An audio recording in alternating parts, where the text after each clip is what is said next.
Welcome to the Life of a Marketer podcast. Again, today I am interviewing Curt. Curt is a fractional CMO and he works with different kinds of companies helping them. But I'm going to let Curt introduce himself and talk about himself and talk about his business. Curt, tell us about yourself and what you do.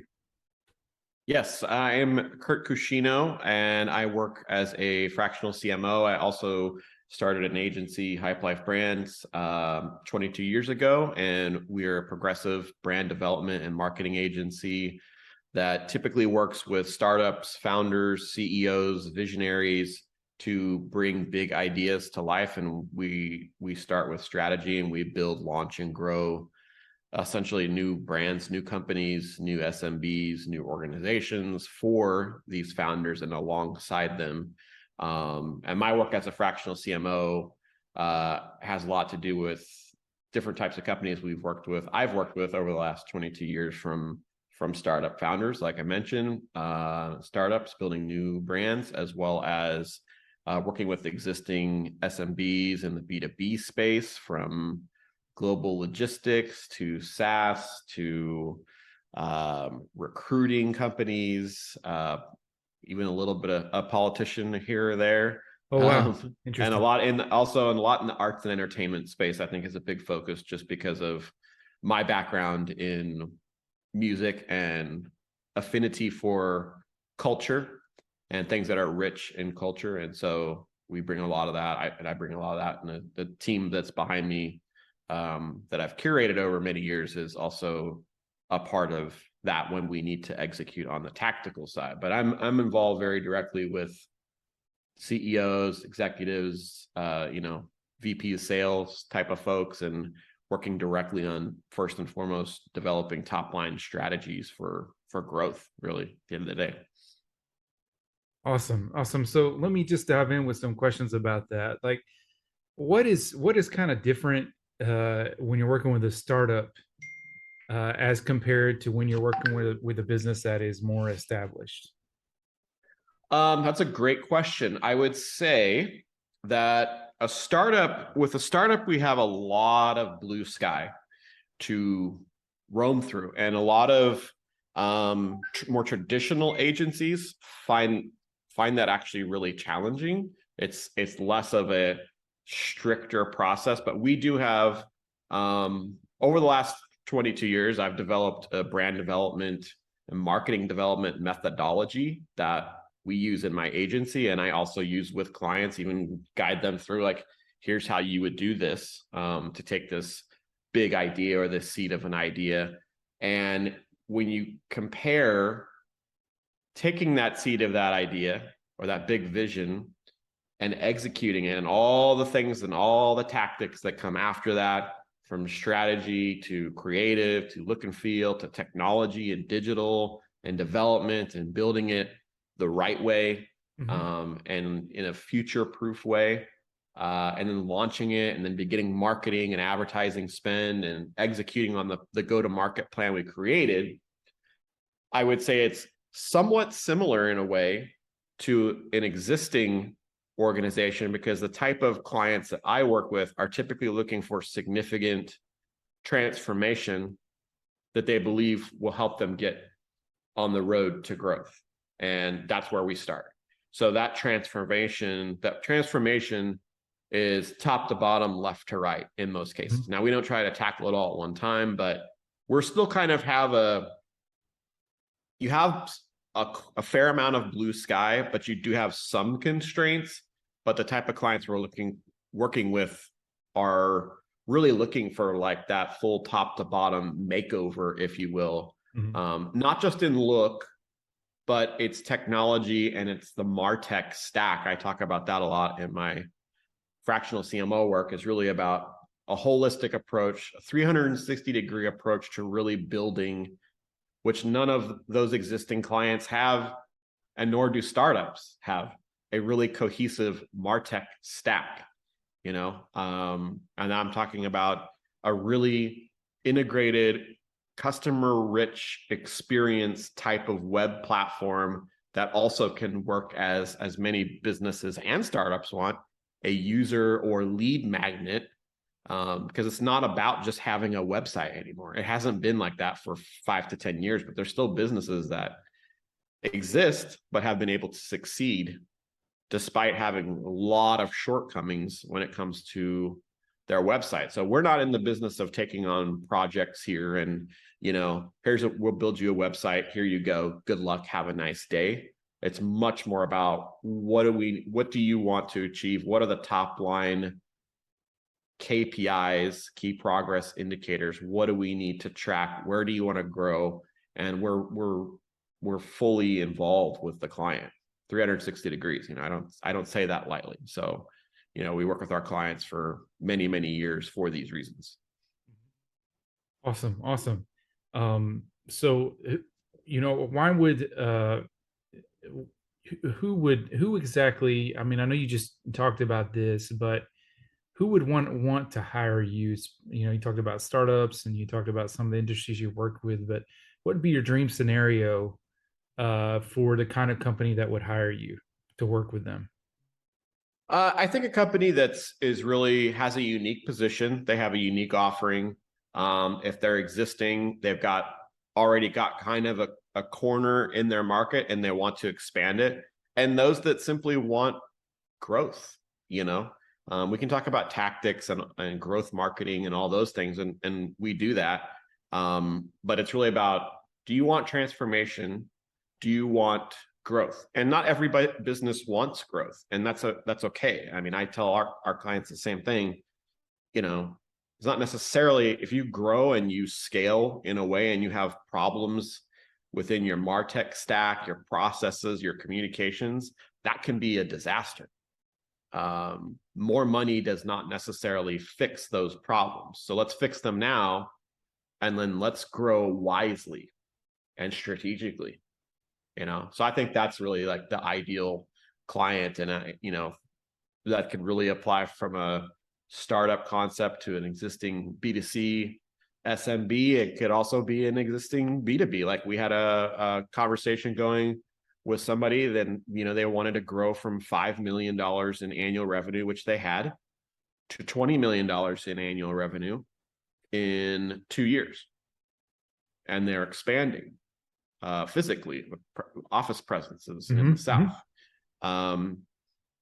That's the kind of conversations where we come in. I come in with my team, and we're kind of like a Navy SEALs type of team. We look at that problem and then figure out what tactics need to be implemented to get that to happen. But that doesn't just happen with 1 or 2 tactics, or just getting some SEO going for you, or just getting some social media ads going for you, or all of the many marketing tactics that those of us in the marketing space get emails about every single day. Right. It's the concert of the whole that brings that kind of high impact transformation. And that's what I look for in a potential client, for sure. Awesome. Good to know. Awesome. All right. Changing gears just a little bit. Well, actually, there's one question I did want to follow up with. Not everybody's going to know what a martech stack is. So can you explain what that means? I try to avoid all the terminology, but sometimes you just got to. But a martech stack is talking about marketing and technology and where they meet. And having been doing this for 22 years, I have watched from the earliest technology into starting my agency, and then of course implementing, working, iterating, building more and more for clients of all shapes and sizes on the digital and technology front, from apps to websites, mobile sites, anything there, interactive, etc. All these things used to be very siloed, but over the last at least like 10 years, as technology continues to speed up, marketing and technology are completely intertwined and converged now. You cannot separate the two. Right. You cannot separate them. So when I say martech, it's really about the convergence of those two, and the stack is really all the things that make up essentially your communications pillar that people would come to and interact with your business in all different, from your telephone to your voicemail, to your on-site chat, to your website, to getting around articles, social media, like all of those things kind of go together in one giant stack or sandwich or whatever you want to, whatever metaphor you want to use. So when I talk about the martech stack, that's what I'm talking about, because you cannot separate marketing from technology anymore. They are fully converged. And again, I think that's a place where more traditional agencies struggle, because we've always had technology in our mix. I actually have a computer science background. But I've also cultivated myself in a way from my youngest days as a creator, entrepreneur, business owner, and a real left and right brained, whole brain thinking, systems thinking type of person.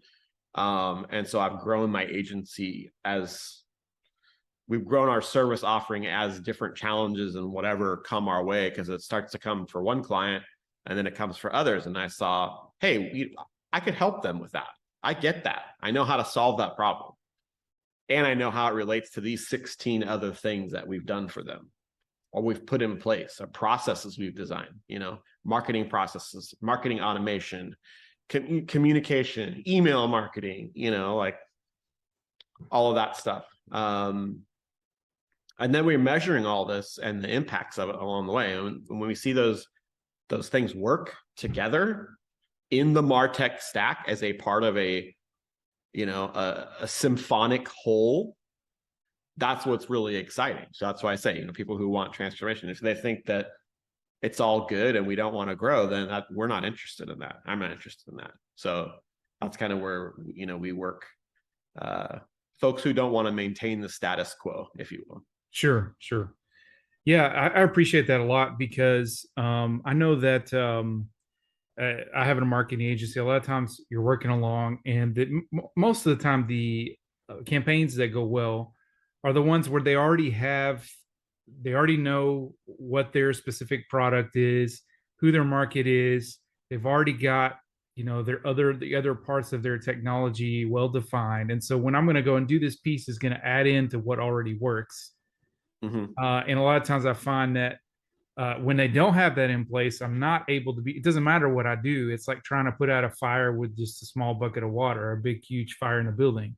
Right. It's not gonna make much of a difference. So I appreciate that a lot, that methodology that you have. That's very clever, very smart. What sort of advice do you offer those that are in the marketing industry right now? I don't talk to tons of marketing folks outside of our team here, but I would say, I think really just being a constant student. I mean, this marketing and its relationship to technology, as I've touched on, are moving targets.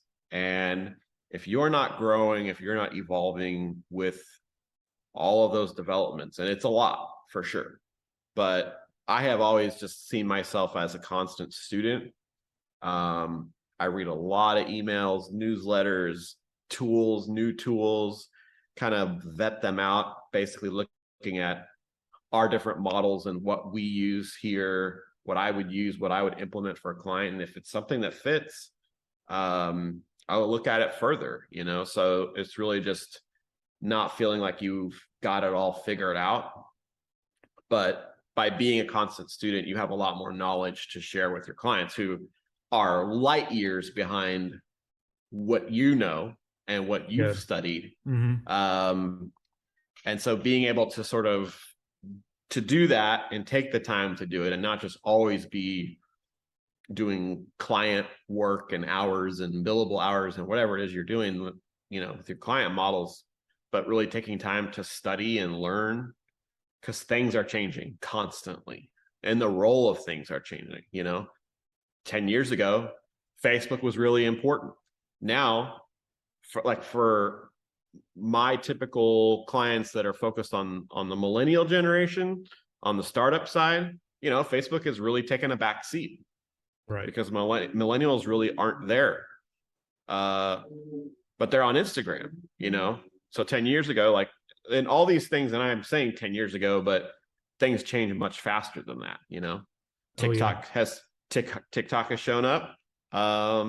Depending how things go, TikTok might go away in the US. I don't know yet.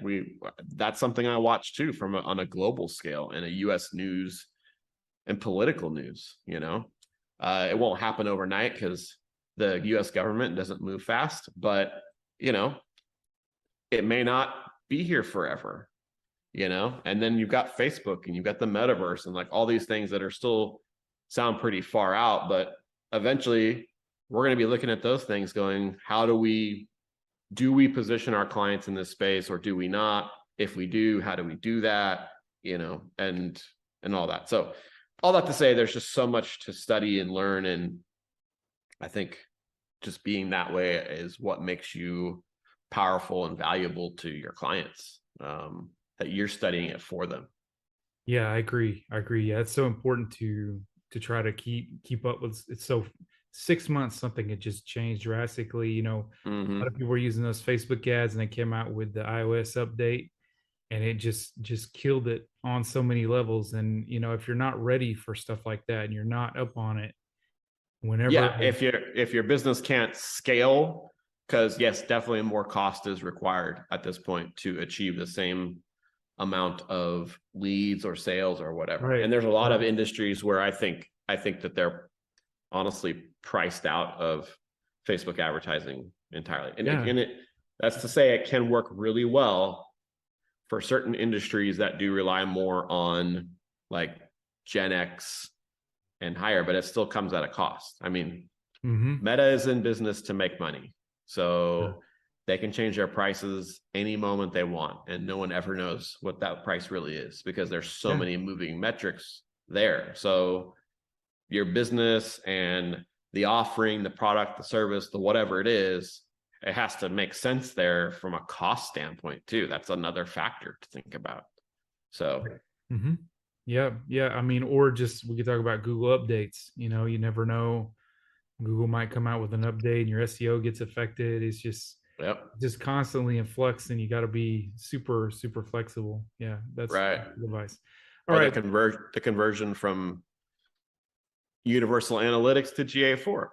Oh yeah. Like most clients don't know that's coming. We're already looking at this like, how are we gonna do this for those with more complex goals and move over? And there's not transfer of data right now, which is terrible. And there's nobody knows how to use it yet. I can't even find a course on it or anything anywhere. No, it's not even a finished product. That's the funny thing, but that's probably another conversation. But yeah, it's not even a finished product. It does actually seems quite buggy. So, but that's having been around for 20 years, I can tell you that, and you probably know that. That's how Google does things. Yep. Yeah. So. Yeah. All right. This question, totally selfish. What other successful people in marketing like yourself would you like to acknowledge that you think should be on the podcast? Ooh. Well, selfishly, no, I mean that's a selfish question for me. For you? Yeah. Oh, okay. I can find somebody else good to invite, but you can also give a shout out. Selfish. I'll say selfish for me. Of course, Simon Sinek, huge. I don't know what probably. I don't know. But Simon Sinek, author of the book Start With Why, one of my favorite books, a big part of our brand development methodology here. I think he has lots of insightful stuff. He has tons of other great books. He's very, very interesting. Marty Neumauer is another guy. He runs an agency, but he also wrote the book Zag, which is another pillar of our brand development methodology when we're going from strategy development into starting to define how is this brand going to manifest itself in the world visually and in its messaging and all those different assets that are going to come about. That book's been a really big inspiration. He runs an agency in San Francisco. So those are probably my big two. I could go on, but that would be my selfish answer. Right. I'd love to get Simon Sinek on Yeah, podcast. I don't know if that'll that's happen or probably not. easier said than done now. Yeah, yeah, So yeah. once you All start right. writing a few books that people actually read, I guess you become in demand just to Yeah, talk that's about true. that. That's true. That's true. All right. So for one question, this one's just for fun. Tell me the oldest technology you remember using. Mm. Well, using. I mean, my uncle had an Atari, probably still does. So there was that. Got to play on that when I was little. But technology and using, I mean, probably the earliest. I mean, I go all the way back to the monochrome, like one color screen, TRS 80. Oh wow. Okay. My dad had, because he went from I believe mechanical engineering into software engineering. So he was always tinkering with stuff, and computers was a big interest of his, and software and code, and like literally like the beginnings of the internet. So we had CompuServe, which was before AOL. So like he had an account and like dialing in, and then playing like command line games, like, do you want to open the tomb, yes or no? So Oh yeah. Oh type yeah. Y, and then it got a little bit more advanced. So I had like early games from Electronic Arts, like I believe they were both EA games, like Abrams Battle Tank and Chuck Yeager's Flight Simulator, which were also played on, I believe, the TRS 80. But yeah, it was literally yellow, and then like the physical plastic or whatever was in the screen. So it was just one color.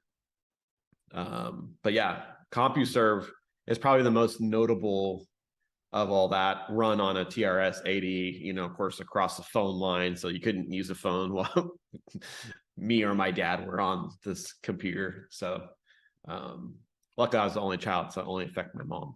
But yeah, so definitely CompuServe. And then of course we got into AOL and GeoCities and all that stuff after that. But I'd have to say Yeah. CompuServe is probably the winner.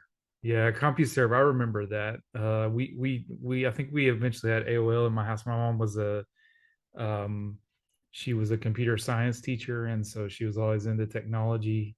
How could you not? They were throwing those CD-ROMs out. I mean, everywhere. They were like handing them out in the streets Yeah, like water, yeah, I and remember. mailing them to everybody in the United States. And I'm sure I don't know if actually they went international. I guess America Online makes you think that they did not, but who knows? You But could you could get away with yeah, such terrible branding in those days. Like yeah. just You get away with just almost just anything. position you just positioned yourself right into a corner, because now you can't scale outside of the U.S. Yeah, yeah. Like nowadays, So as a mark, you say America Online. Wait a second. Like, yeah. But anyways, all right. Well, it's been really good having you on, Curt. Thanks so much for coming on. You thank you can for catch having me. our episodes on Tuesdays and Thursdays, 11 a.m. Central Standard Time. We stream it online. It will also release it on YouTube. So if you're subscribed there to the channel, you'll see it. Curt, it was awesome having you.